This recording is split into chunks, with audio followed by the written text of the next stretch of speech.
하나님은 우리의 구원자 되십니다. 피난처 되십니다. 어려움을 만났을 때 힘과 지혜를 주셔서 우리가 그 문제를 풀어갈 수 있도록 지치지 않고 쓰러지지 않도록 하십니다. 마라톤처럼 인생길을 걸어온 우리들에게 마라톤의 힘든 여정을 잠시 쉬어갈 수 있는 그늘이 되어주시고, 목이 말라 갈급한 영혼에게 생명의 말씀으로 생수를 부어주시는 분이 우리 하나님이십니다.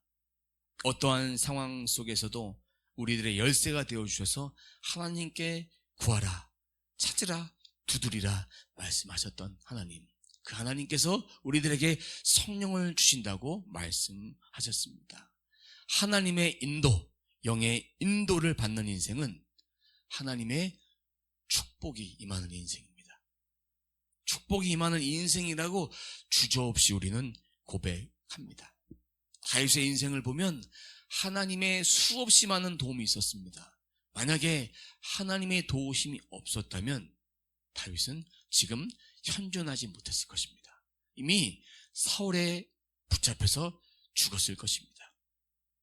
이제 다윗은 기브아 땅에서 놉 땅으로 오면서 사울에게 피신을 했어요. 사울이 죽이려고 하니까. 그래서 이제 놉 땅에 있는 아히멜렉 제사장을 찾아갔습니다. 오늘 본문 중심으로 말씀을 보도록 하겠습니다. 1절입니다. 다윗은 놉으로 가서 제사장 아히멜렉에게 이르렀다. 아히멜렉이 떨면서 나와서 다윗을 맞으며 물었다. 동행자도 없이 어떻게 혼자 오셨습니까? 이 아히멜렉은 엘리 대제사장의 증손자입니다.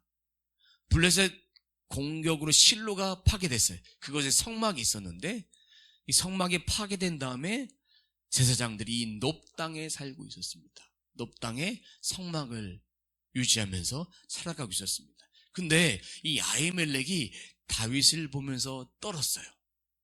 다윗을 보면 떨었어요. 제사장이 불길한 예감이 드는 겁니다. 내게 어떤 일이 있나?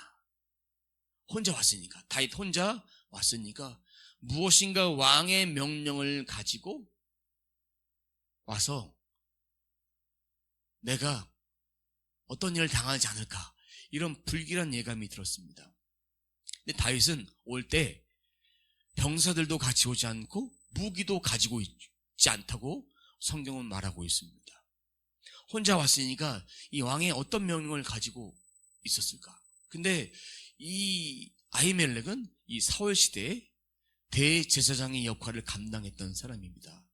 사울도 버림받았고 또 엘리의 가문도 버림받았어요. 심판을 받았습니다.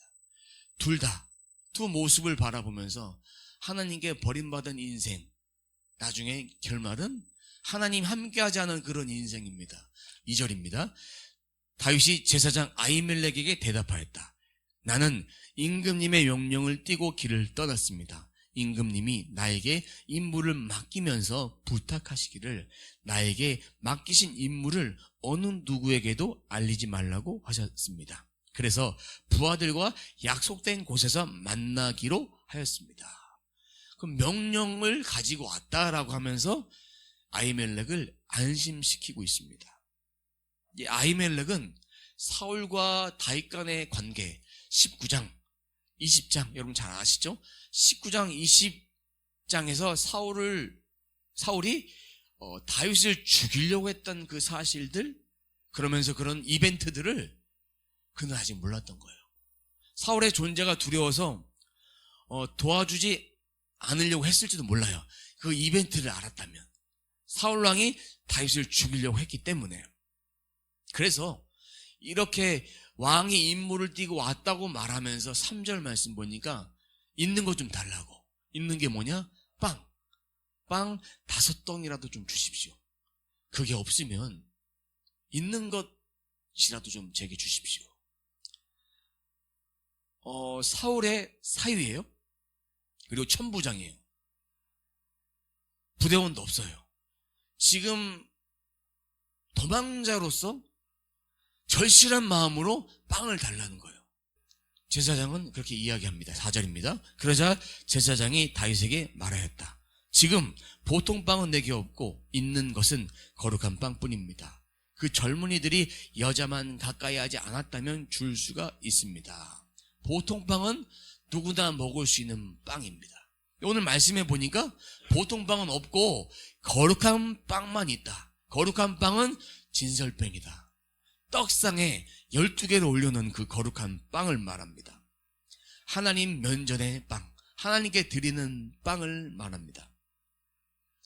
이 빵은 안식일 직전 안식일 날 12개를 올려놓습니다. 그리고 새로운 빵을 12개 올려놓을 때 직전 안식일에 올려놨던 빵을 거두게 됩니다. 물려놓게 됩니다.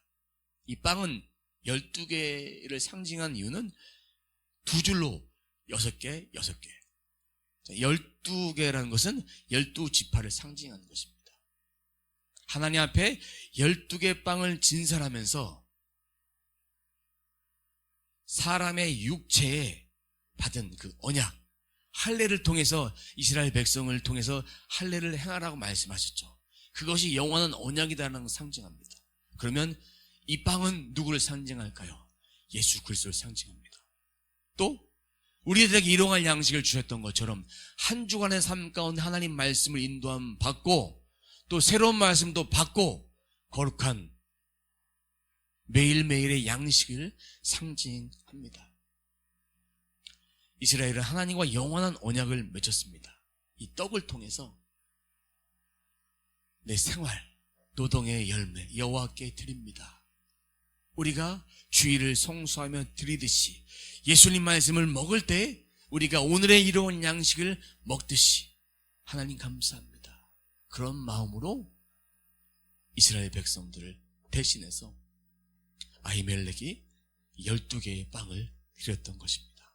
매 안식일마다 교체합니다. 이 빵은, 이 물려낸 빵은 성소에서, 거룩한 성소에서 구별된 장소에서 제사장들만, 그의 가족들만 먹을 수 있었습니다. 근데 오늘 말씀에 보니까 여자만 가까이 하지 않으면 줄 수가 있다. 근데 말씀에 보니까 전쟁할 때 이미 우리는 성결한 몸으로 준비를 한다. 왜냐하면 이 전쟁이라는 것은 이방 나라와 전쟁입니다. 이스라엘과의 전쟁이 아니라 이방 나라와 전쟁인데 그 전쟁을 성전, 거룩한 전쟁으로 봅니다. 그러니까 전쟁에 나가려 해도 여자를 가까이 해서는 안 된다라는 것입니다. 거룩한 제사도 3일 동안 정결하지 않으면 그 제사에 참여하지 못하니까 이 부정하지 않은 상태로 우리가 있습니다라고 다윗은 오늘 말씀에 말하고 있습니다. 그래서 하나님께 바쳐졌던 거룩한 빵, 진설병을 정결한 자만 먹을 수 있으니까 그 빵을 먹을 수 있는 우리가 율법의 기준을 맞추고 있습니다 라고 말하는 것입니다. 근데 이 빵이 제사장만 먹을 수 있고 제사장의 가족만 먹을 수 있는데 이 사사시대를 지나오면서 이것이 좀 완화가 됐습니다. 그래서 이 아히멜렉은 긍휼의 마음으로 준 거예요. 배가 고프니까. 다윗이 오죽하면 빵 5개라도 달라고 했을까? 그것도 없으면 있는 데라도 주십시오라고 했을까? 그런 긍휼의 마음을 가지고 준 것이고, 이 다윗은 사울을 피해서 도피 여정이 하나님과 함께한 성전임을 암시하고 있습니다. 이 진설병을 먹었으니까. 안식일에 올려진 빵, 그러면 안식일의 주인은 누굴까요? 신약 시대로 오면 안식일의 주인은 예수 그리스도입니다. 안식일은 누구에게 있습니까? 누구를 위해 있습니까? 사람을 위해 있다. 근데 유대인들은 안식일에 병도 안 고치고 먹을 것도 미리 다 갖다 놓고 이렇게 안식일의 규정을 지키는데, 지금도 안식일을 지키는 유대인들 그 빌딩에 가보면 한 50층짜리 빌딩이 있어도 그들은 매 층마다 50층이 다 눌러져 있습니다. 50층에 올라가려면 50층까지 50번을 서야 됩니다. 그 정도로 안식일의 규정을 지키는데, 안식일의 주인이신 예수님, 긍휼히 여기시는 그 예수님의 마음을 아직 깨닫지 못하는 거예요. 율법 정신에 매여서 살아가고 있습니다. 안식일에 배가 고프면 음식을 먹어야 됩니다. 아픈 자가 있으면 치료해야 됩니다. 근데 유대 종교 지도자들은 예수님이 아픈 자를 치료하실 때 예수님을 책망했습니다. 안식일을 어겼다. 유전을 어겼다. 거룩한 빵, 이 12개는 예수님을 상징한다. 예수님의 십자가의 구속과 부활과 그리고 우리들에게 다시 오심을 상징하는 그 예수님을 상징한다. 물려낸 빵을 여자만 가까이 하지 않았기 때문에 긍휼의 마음으로 아히멜렉은 다윗에게 그 빵을 내어줍니다. 그 광경을 누군가가 보고 있었어요. 7절입니다. 그런데 바로 그날 사울의 신하 가운데 한 사람이 그곳에 있었는데 그는 주님 앞에서 하여야 할 일이 있어서 거기에 머물러 있었다. 그의 이름은 도액인데 에돔 사람으로서 사울의 목자 가운데 우두머리였더라. 에돔 사람 도액. 말씀해 보니까 우두머리. 근데 그가 왜 성소에 있었을까? 정확하게 성경에서 이유를 말하고 있지 않지만 구약 성경을 따라 읽어가다 보면 레위기 13장 4절에 보면 문둥병을 의심받을 때, 문둥병은 아니지만 문둥병을 의심받을 때에는 제사장 앞에서 일주일 동안 격리해야 된다는 규정들이 있습니다. 그리고 어떠한 범죄를 범했을 때는 속함을 받기 위해서 제사장에 와서 제사를 드려야 된다. 어떤 하나님 앞에 서원을 했을 때 그때도 제사장에게 가서 성소에서 그렇게 제사를 드려야 된다. 이런 규정들이 있기 때문에 그 규정들을 지키기 위해서 에돔 사람 도액이 이곳에 왔다는 것입니다. 근데 에돔 사람의 시조 누굴까요? 에서입니다. 야곱의 형 에서입니다. 목자장을 신임받고 있었다는 것은 에돔 족속이 이스라엘 12지파는 아니니까 12지파 안에 들지 않았지만 이스라엘로 넘어와서 개종을 했다는 얘기입니다. 개종을 해서 율법을 현재 따르고 있다는 것입니다. 그래서 이 모습을 도액이 다 지켜보고 있었던 거예요. 8절입니다. 다윗이 아히멜렉에게 또 한 가지를 물었다. 제사장님, 지금 혹시 창이나 칼을 가지고 계신 것이 없습니까? 저는 임금님의 명령이 너무나 급해서 나의 칼이나 무기를 가져오지 못했습니다. 이 질문은 칼창 있습니까? 있으면 주십시오라는 그런 뜻이 아닙니다. 내가 골리앗과 전쟁했을 때 그때 골리앗의 칼 있지요? 이 질문이에요. 히브리어 원문에 보면 그런 의미를 담고 있습니다. 그 칼 좀 달라는 얘기입니다. 그 칼이 성소에 보관되어 있으니까. 아히멜렉은 그 칼에 대해서 9절에 말하고 있습니다. 9절 함께 읽어보도록 하겠습니다. 제사장이 대답하였다. 그대가 엘라 골짜기에서 쳐 죽인 블레셋 사람 골리앗의 칼을 보자기에 싸서 여기 에봇 뒤에 두었습니다. 여기에 이것 말고는 다른 칼이 없으니 이 칼을 가지고 싶으면 가지십시오. 다윗이 말하였다. 그만한 것이 어디에 또 있겠습니까? 그것을 나에게 주십시오. 그 칼 보자기에 싸서 에봇 뒤에 숨겨놨다. 다윗이 골리앗과의 전투에서 이긴 것은 만군의 여호와의 이름으로 이긴 거예요.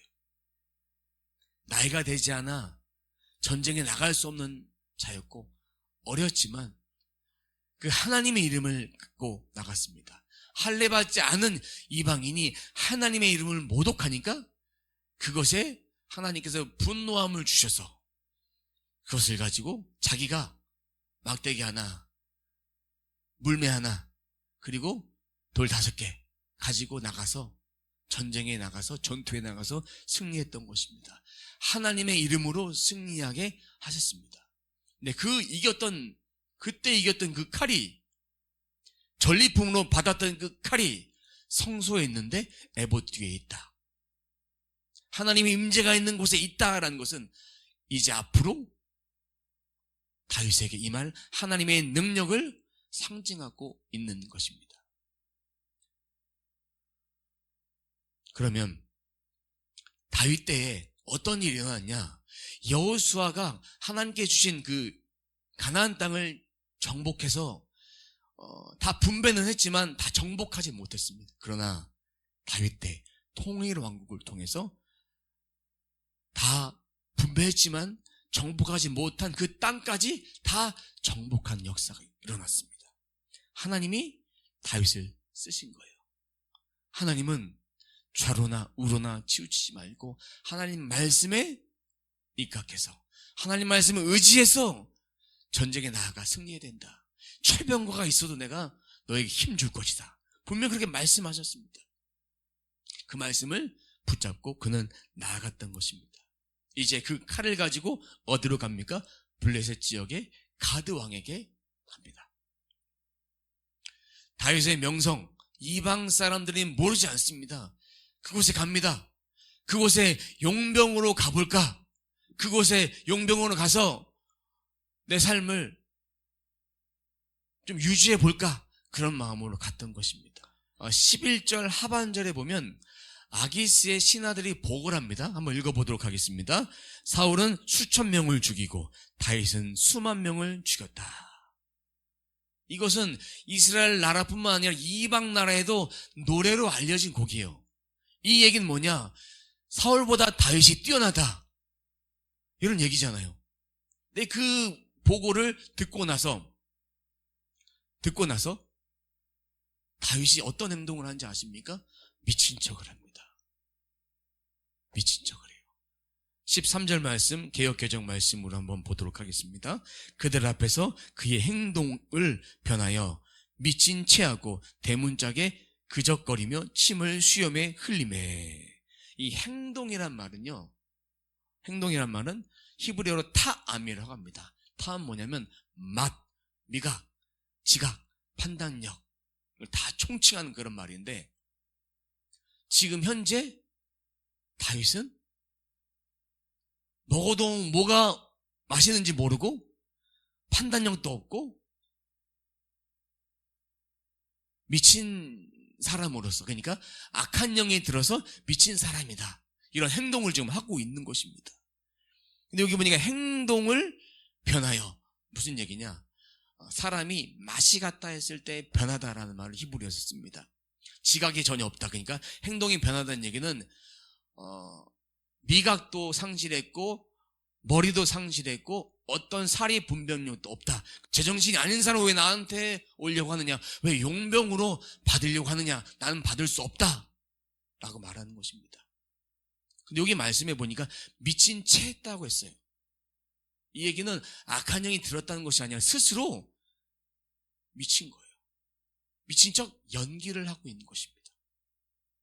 그러면서 대문짝을 그적거린다라는 말은 뭐냐면 다윗이 글도 아닌 글을 그냥 아무렇게나 낙서하고 있다는 얘기입니다. 그적거리고 있다는 얘기입니다. 근데 이 번역을 여기서 하고 있지만 70인역 성경에 보면 어떻게 번역하고 있냐? 문짝을 쾅쾅 두들기고 있다. 그러니까 두 가지를 종합해 보면 문짝도 두들기고 글씨도 이상하게 쓰는 거예요. 한글을 모르는 사람처럼 이상하게 글씨를 쓰듯이, 문맹인처럼 지각이 없으니까 그런 행동을 할 수밖에 없는 것입니다. 침도 흘리고, 수염에 침도 흘리고, 침을 흘린다는 얘기는 미친 사람이다라는 것을 뜻하는 거예요. 의심 못하게 행동을 합니다. 14절 15절 말씀 보겠습니다. 아기스가 그의 신하에게 이르되 너희도 보거니와 이 사람이 미치광이로다. 어찌하여 그를 내게로 데려왔느냐. 15절 내게 미치광이가 부족하여서 너희가 이 자를 데려다가 내 앞에서 미친 짓을 하게 하느냐. 이 자가 어찌 내 집에 들어오겠느냐 하리니. 내 집에 들어온다는 얘기, 용병으로 들어온다는 얘기입니다. 이전에 전력이 있으니까. 근데 미친 거예요. 왕과 신하들은 다윗을 전혀 의심하지 않습니다. 미친 척 연기를 했을까? 다윗은 블레셋 사람의 원수예요. 블레셋 땅에 가면 잡히면 감옥 신세가 될 수도 있어요. 그런 두려움 때문에 자신을 전혀 두려워하지 않을 사람으로 안심시키기 위해서 미친 척 행동을 했어요. 근데 오늘 본문 말씀을 보면 다윗은 정말 영민한 사람이에요. 영특하고 민첩하고 상황에 어떻게 내가 행동해야 될까 벗어나려고 그런 행동을 했어요. 제사장 아히멜렉에게도 왕의 명령을 따라 왔다고 거짓말을 했고요. 그 결과 어떻게 됐습니까? 다음 주 말씀이지만 22장에 보면 제사장 85명이 학살당합니다. 그리고 여자와 아이도 죽고 짐승들도 다 죽고 칼로 다 죽임을 당합니다. 두 번째는 블레셋 땅에 가서 가드 왕에게 가서 미치광이 행세를 합니다. 성경에는 다윗을 정죄하거나 판단하는 부분이 따로 기록되어 있지 않습니다. 그렇다고 그 부분이 다윗이니까 용서가 된다는 그런 말씀이 아닙니다. 사울을 피해서 블레셋 땅으로 갔지만 안식처는 하나님이다. 블레셋 땅에 들어가게 하신 것도 하나님을 의지해야 된다는 걸 깨닫게 하기 위해서, 이렇게 두 과정을 통해 깨닫게 하심을 통해서 다윗이 시편을 씁니다. 시편 56편에 이런 과정을 겪고 난 다음에 고백합니다. 3절과 4절 말씀 보면 내가 두려워하는 날에는 내가 주를 의지하리이다. 내가 하나님을 의지하고 그 말씀을 찬송하올지라. 내가 하나님을 의지하였은즉 두려워하지 아니하리니 혈육을 가진 사람이 내게 어찌하리이까. 이 고백을 하는 거예요. 이 고백은 이렇게 21장을 통해서 자기가 실수함을 통해서 깨닫는 거예요. 깨닫게 하시는 거예요. 그리고 시편 34편 표제에 보니까 이렇게 성경 옆에 제목에 보니까 이런 설명이 되어 있습니다. 다윗이 아히멜렉 앞에서 미친 채 하다가 쫓겨나서 지은 시. 이 아히멜렉은 아기스 왕을 말합니다. 34편 4절, 6절, 17절 한번 읽어보도록 하겠습니다. 내가 여호와께 간구하매 내게 응답하시고 내 모든 두려움에서 나를 건지셨도다. 이 곤고한 자가 부르짖음에 여호와께서 들으시고 그의 모든 환난에서 구원하셨도다. 17절 의인이 부르짖으며 여호와께서 들으시고 그들의 모든 환난에서 건지셨도다. 이 고백을 하는 거예요. 다윗의 실수를 통해서 하나님만이 구원자구나, 하나님만이 의지할 산성이구나, 내가 블레셋 땅에 가서 내 몸을 숨기고자 미친 척 하는 거 잘못되었구나, 하나님만이 의지할 반석이시구나 깨닫는 거예요. 사랑하는 성도 여러분, 하나님은 우리의 보호자 되어 주십니다. 하나님을 의지한 자는 두려워하지 않습니다. 이걸 깨닫는 거예요. 다윗처럼 우리가 이러한 상황 가운데 있다 할지라도 하나님을 모르는 자는 이러한 행동을 정당화하면서 그렇게 살아가면 되지 말하지만, 하나님 믿는 사람은 이러한 상황 가운데 실수했어요? 그러면 돌이켜서 다윗처럼 이런 고백을 하도록 하나님께서 만들어 가신 것이고, 그 하나님께서 성령의 음성을 통해서 그 영혼들에게 깨닫게 하시는 거예요. 그러니까 돌이키는 거예요. 넘어졌다고 해도 일어날 수 있는 이유는 하나님이 우리 아버지 되시니까 일어날 수 있는 것입니다. 지혜가 필요할 때 꾸짖지 않으시고 지혜 주시는 하나님을 의지하십시오. 앞이 캄캄할 때 하나님은 초자연적인 역사의 방법으로 열어주십니다. 왜요? 하나님은 생사화복의 주관자 되시고 모든 만물의 주관자 되시니까 모든 것을 다 하실 수 있는 분이다. 인간의 상식과 방법으로 해결하려고 하지 마십시오. 인간의 상식과 방법을 통해 하나님 사용하실 때도 있지만 인간의 방법과 상식만을 의지하기를 원하지 않으십니다. 하나님을 의지해라. 하나님은 시건한 인생이 아니시니까 하나님은 언제나 자신의 말씀을 이루도록 역사하신다는 것입니다. 하나님 말씀의 인도를 받으십시오. 영의 인도를 받으십시오. 그런 자는 반드시 하나님이 그 인생 가운데 일하실 것입니다. 우리가 나약해도 우리가 나약한 거지 하나님이 나약하시지 않습니다. 우리는 우리의 나약함을 묵상하지 말고 하나님의 강하심을 묵상하십시오. 내 부족함을 묵상하지 마시고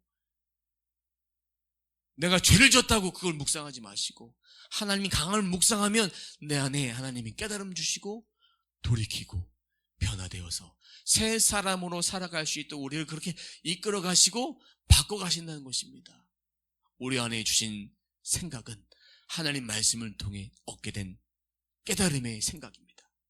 우리가 지금 우리의 생각으로 판단했을 때 다윗처럼 행동할 수 있습니다. 그것은 우리의 생각에 불과합니다. 하지만 하나님의 생각, 하나님 말씀으로 우리가 바뀌어져 가도록 우리는 성경의 말씀을 봐야 되는 것입니다. 어떤 학교에서는 일주일 동안 학교가 시작이 되면 어떤 대안학교에서 일주일 학기 시작하면 일주일 동안 공부는 안 해요. 일주일 동안 성경을 통독을 일단 66권을 다 해놓고 학기가 시작이 됩니다. 얼마나 은혜가 있습니까? 얼마나 좋아요. 저희도 한 해가 시작할 때 다른 책보다 다른 거 보기보다 하나님 말씀을 90일 동안 한번 보자. 90일 동안 한번 보면 90일 동안 보면 1년에 3독 내지 4독을 할 수 있습니다. 4독을 하면 어떤 일이 벌어지냐, 하나님과 동행하는 것이 어떤 축복인지, 또 이 성경을 통해 하나님께서 내가 말씀의 뜻을 다 깨닫지 못해도 하나님께 성경을 통해서 깨달을 수 있는 지혜를 불어넣어 주셔서 이 말씀이 한 번 읽고 두 번 읽을 때 또 기억나게 하시고 세 번 읽을 때 기억나게 하시고 네 번 읽을 때 기억나게 하셔서 말씀을 1년에 그렇게 4독을 했을 때는 내 힘으로 하는 것이 아닙니다.